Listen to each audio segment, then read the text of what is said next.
तुकाराम महाराज, आपण निघून गेल्यावर ही वारी थांबणार तर नाही ना माऊली? जोपर्यंत विठ्ठलावर प्रेम करणारा एक जरी वारकरी, तोपर्यंत ही वारी कधीच थांबणार नाही. पण एक प्रश्न महाराष्ट्राला रडवत राहिला. आता विठुरायाला भेटायला कोण जाणार? तेव्हा लाखो लोकांचा एकच आधार उरला. पण त्या सावळ्या पांडुरंगानं असा कोणता चमत्कार केला जो आजही लाखो लोकांना चालवत आहे?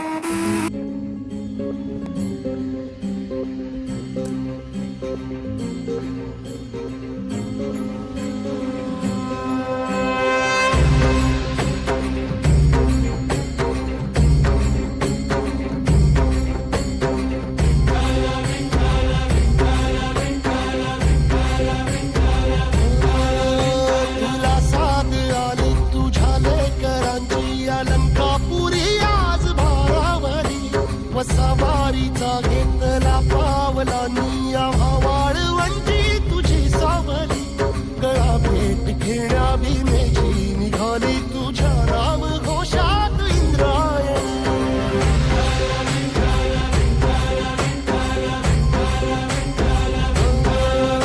भिडे आसमंती ध्वजा वैष्णवांची उभी पंढरी आज नारावली, तुझे नाव ओठी तुझे रूप जीवाला तुझी आस लागली, जरी बाप साऱ्या जगाचा परी तू आमालेकरांची विठू माऊली.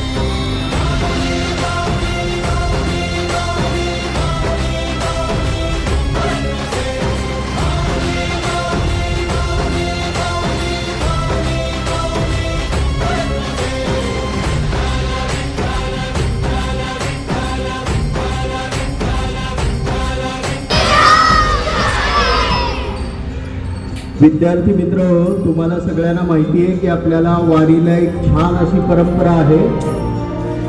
संत ज्ञानेश्वरांचा जन्म 12व्या शतकामध्ये आपेगाव या ठिकाणी झाला आणि त्याच्यानंतर त्यांनी आपल्या पुण्याजवळच्या आळंदीमध्ये संत संप्रदायाकरता आणि वारकऱ्यांसाठी महामंत्र दिला, रामकृष्ण हरी.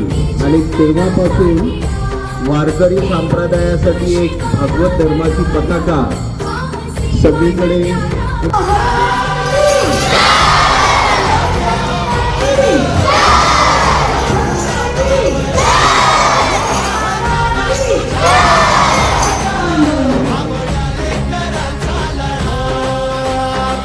आसमंती ध्वजा वैष्णवांची उभी पंढरी आज नादावली, तुझे नाव ओठी तुझे रूप ध्यानी जीवाला तुझी आस लागली, जरी बाप साऱ्या जगाचा परी तू आम्हाले कराची